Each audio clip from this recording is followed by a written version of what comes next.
ഞാനും സലിംകുമാറും പറൂർ എന്ന ദേശത്ത് ആദ്യത്തെ മിമിക്രിക്കാരാണ്. അതിനുശേഷം സലിംകുമാർ ട്രൂപ്പ് തുടങ്ങിയപ്പോൾ നമ്മുടെ പിഷാരടി അതിലെ ആദ്യത്തെ ആർട്ടിസ്റ്റാണ്. അതെ, സലീമേട്ട സൈനിച്ചേട്ടൻ വന്ന് നിൽക്കുന്നു. സലീമേട്ടൻ മിണ്ടിട്ട് ഞാൻ മിണ്ടാന്ന് ഓർത്തിട്ടിരിക്കുക.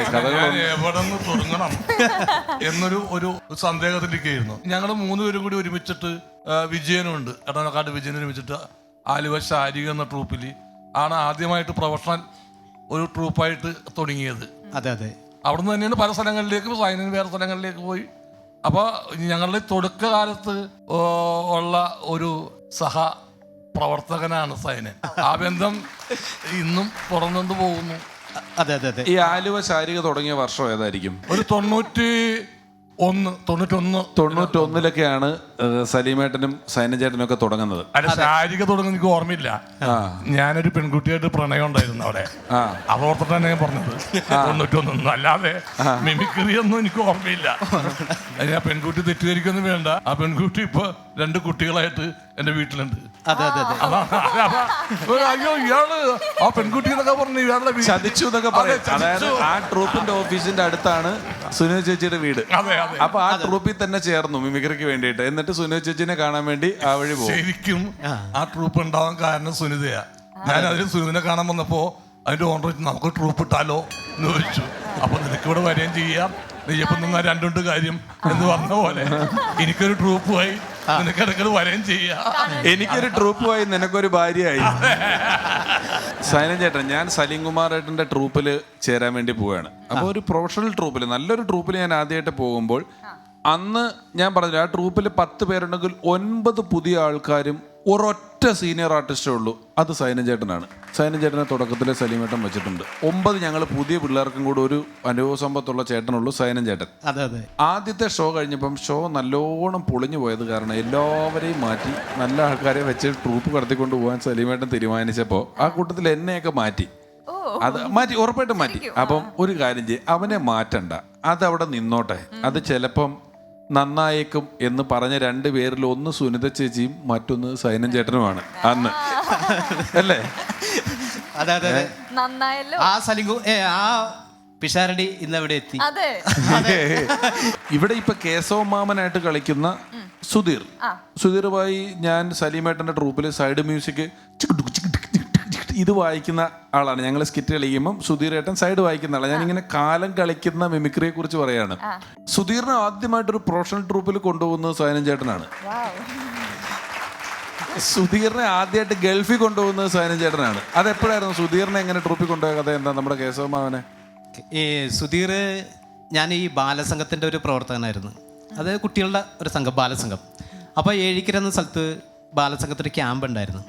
ഈ ക്യാമ്പിൽ സുധീർ അങ്ങനെ കുറച്ച് കുട്ടികൾ വന്നിട്ടുണ്ടായിരുന്നു. അപ്പോൾ സുധീർ മറ്റേ കുട്ടികളൊക്കെ വന്നപ്പോൾ ഞാൻ വെറുതെ ഇങ്ങനെ നേരത്തെ രമേഷ് പിഷാരുടെ മോനെ പറ്റിച്ചിട്ട് ഒരു വിസിലൊക്കെ എടുത്ത് കൊടുക്കല് എന്ന് പറഞ്ഞൊക്കെ വിളിച്ചിങ്ങനെ കൊടുക്കല്, പക്ഷികളുടെ ശബ്ദം ഇങ്ങനെയൊക്കെ എടുക്കുമ്പോൾ. അപ്പോൾ സുധീർ പറയും, ചേട്ടാ എന്നെയും കൂടി ഒന്ന് പഠിപ്പിച്ചു തരുമെന്ന് ചോദിക്കും.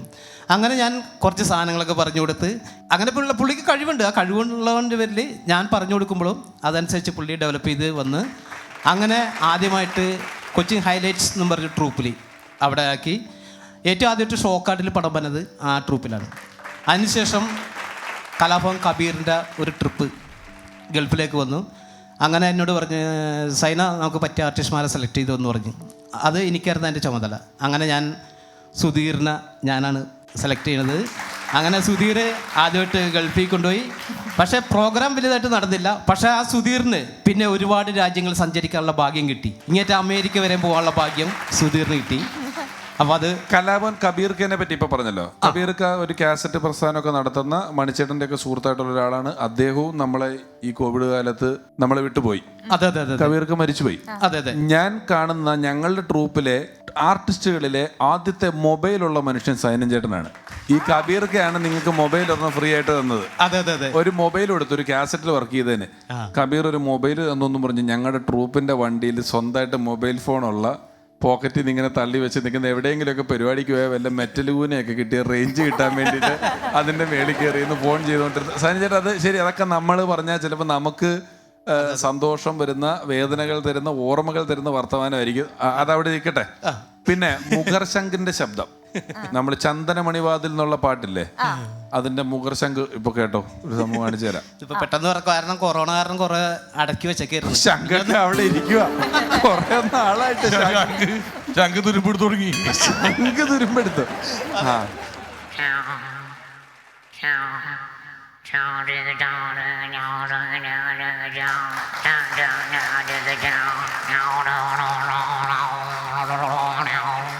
കറക്റ്റായി.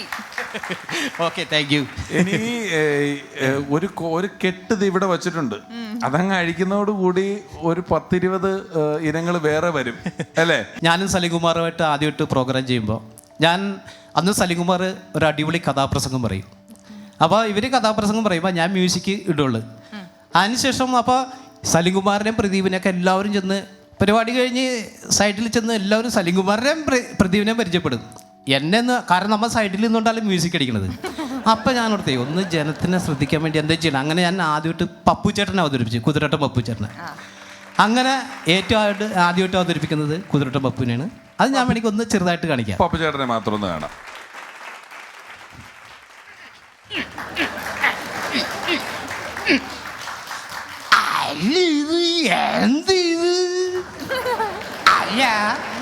എവിടെയോ കണ്ട പോലുണ്ടല്ലോ. Once upon a time version 2.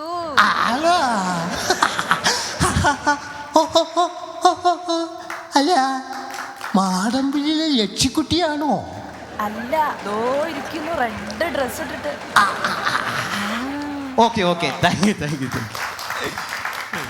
ഒരു ചെറിയ ബാഗിൽ കുറച്ച് പൗഡറും കുറച്ച് സാധനങ്ങളൊക്കെ ഉണ്ട്. ഗാനഗന്ധർവൻ എന്ന് പറയുന്ന സിനിമയില് മമ്മൂക്ക ഒരുങ്ങുന്ന സ്ഥലത്ത് ഞാൻ വെച്ചിട്ടുണ്ട് കുഞ്ഞു പൗഡറും കുറച്ച് സാധനങ്ങളും. ഒരു ബാഗുണ്ട്. ആ ബാഗ് സൈനൻ ചേട്ടന്റെ ബാഗാ. അതിനകത്തുനിന്ന് എടുക്കുന്ന എല്ലാ സാധനങ്ങളും സൈനൻ ചേട്ടന്റെ അസംസ്കൃത വസ്തുക്കളാണ് മമ്മൂക്ക എടുത്ത് വെച്ചോണ്ടിരിക്കുന്നത്.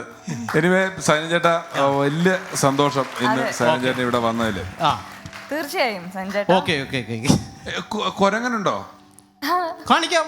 അത് പിള്ളേർക്ക് വേണ്ടി ഫണ്ട്സ് അപ്പോൺ ടൈം കാണുന്ന UP വിഭാഗം കുട്ടികൾക്ക് വേണ്ടിയിട്ട് എനിക്കൊക്കെ വേണ്ടി. ഓക്കെ.